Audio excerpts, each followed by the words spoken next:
Hello, this is Jess, and this is chat session number 154. And it's Tuesday evening, about 11:15 p.m. Worked all day. Went in at 7, and I got off at. I left the plant at around 6:30. So another long day. I have 23 hours in 2 days, so that says something right there. It's a lot. Right at, shoot, I don't know. But anyway, it's a lot of hours. And tired a little bit. Got home and Aiden was here because Alex was in her exercise program, and Israel got off work early and came and got him, but he came over here and ate, and then Erica's here, and Anita's off tomorrow, so she was up late. She just went to sleep about 15 minutes ago, and I've just been waiting to get this started, so now I can get it done and be ready to go to sleep here shortly. Got to do it all again tomorrow. Be there at 7, so and I don't miss work if I can help it. So I'm going to be there. But anyway, on to the tidbits of history for this day. In 1860, the Pony Express debuts. We had one rider in St. Joseph, Missouri, and one rider in Sacramento, California, and they left at the same time, heading towards the other destination. And the one from Sacramento beat the Missouri delivery. The one that was going from Missouri to Sacramento beat the guy coming from Sacramento to Missouri by, I think it was 2 days. He did it in 10 days. It was a 10-day run. It was 1,800 miles. And it started a whole craze because, at that time the only way the mail would get to California was by ship.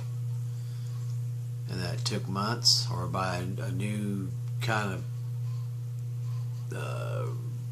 route that ran from east to west. It was called the Butterfield Express, I believe. And that could take up to months depending on the conditions and different things going on. So 10 days was like super fast, and so it caught on quickly, and they set up all kinds of relay stations throughout the route, so that little towns popped up to support the riders when they came in to meet the next riders to take the mail and go.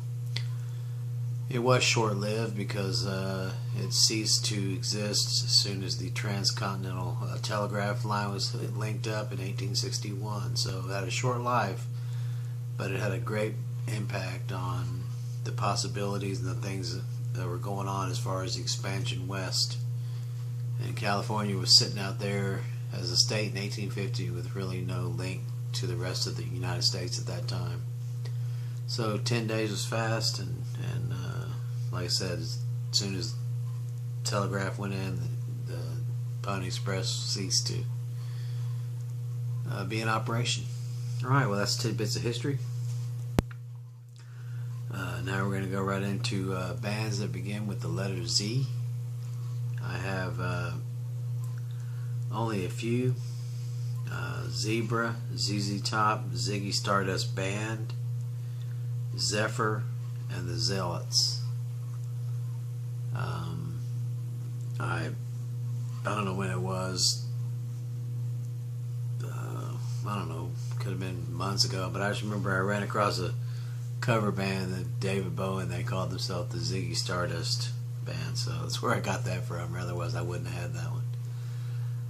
So that's a recent discovery for me. They do covers of Bowie. But anyway, okay.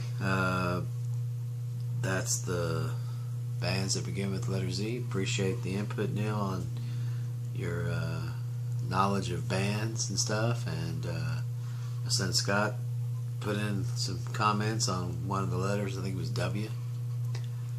So we had a little bit of participation. That's cool. But anyway, we're going to get on to other stuff. There's so much going on. I don't even know where to start. And I guess the first place I want to start is that we have an Attorney General, Jeff Sessions, that did lie under oath. And he's Attorney General. And he's just passing crazy, trying to implement crazy nonsense laws. And it's with this push for these private prisons. It's insane to think that we're going to let somebody own a prison knowing that the only way the prison can make money is if there's inmates. I mean, something that has to click, has to do something to somebody's mind to think that we're going to allow a person or a corporation to own a prison when corporations make their money off the backs of the workers, and those workers are prisoners. And so it's a very dangerous place to put a money-making machine over our prisons. Guess what they're going to do? They're going to lie about the health, they're going to lie about the sanitation, they're going to lie about everything to save money, and the inmates are going to be the ones getting cheated. Now people are going to say, well, they shouldn't break the law. Well, what if you go to jail for not paying a speeding ticket, and normally you just come right back out, but now they're saying, no, you're going to work that money off, you're not going to get out, you're going to go out and go to work until that debt's paid, and what if it takes months to pay it? It's a very dangerous thing. Prisons are already bad enough, but when you start putting money in the equation of, hey, we can make a lot of money by having a lot of inmates and blah blah blah, it goes through a line judicial process where the judges are going to get in cahoots with these guys, these corporations, and get kickbacks, and they're going to sentence you to the maximum amount of time, and then while you're in there, they're going to find you broke regulations and did things that you're going to add to your time. It's scary to think that greed is going to be in control of our prisons, I understand, think, well, it's not supposed to be the hotel, luxury hotel. Well, of course not, but there should be some kind of regulations that's not money inspired to enforce, because some people are in there for non-violent crimes, and circumstantial things going on, different things that happen, and it's just a shame to think that that's something that's happening, where we're allowing a business to run a prison instead of our government, our tax dollars, that to house these prisoners. And people say, well, like I said, you shouldn't do bad stuff. Well, sometimes you don't do bad stuff and you end up in jail, or you might get pulled over if you're drinking, and then what? I mean, people, it's easy to talk about it because you're not in there, but when it happens to you, boy, I bet you're going to be having second thoughts about it. It should be against our way of thinking to allow a corporation to run a prison. I see no end. I see no good at the end in this. Judges are going to be in trouble. It's just, it's just because that's the way humanity has become. We've become this obsessed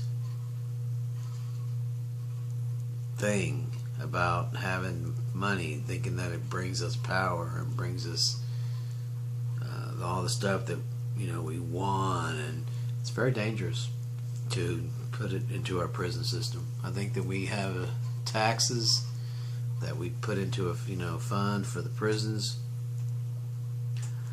and I think there's a lot of people in there for bullshit that they can really just. A lot of stuff can be just, hey, let them out of there. And I'm not talking about rapists and murderers and violent people. I'm talking about other things where and the tide is changing in our country concerning different things that you go to prison, you go to jail for now. But I'm opposed to the prisons, private prisons. I call it profit for prisons. I think it's a horrible idea. Anyway, this is Jess. I didn't really have any topic on my mind. As I go, I just developed that.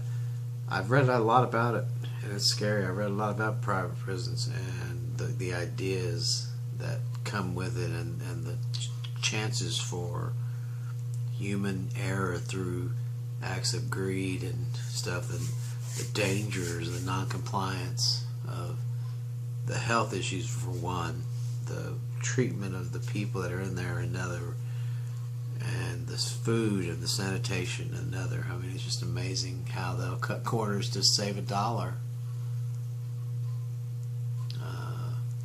You talk about slave labor, and they do it in Japan with all the prisoners. Well, guess what? It's here now, folks.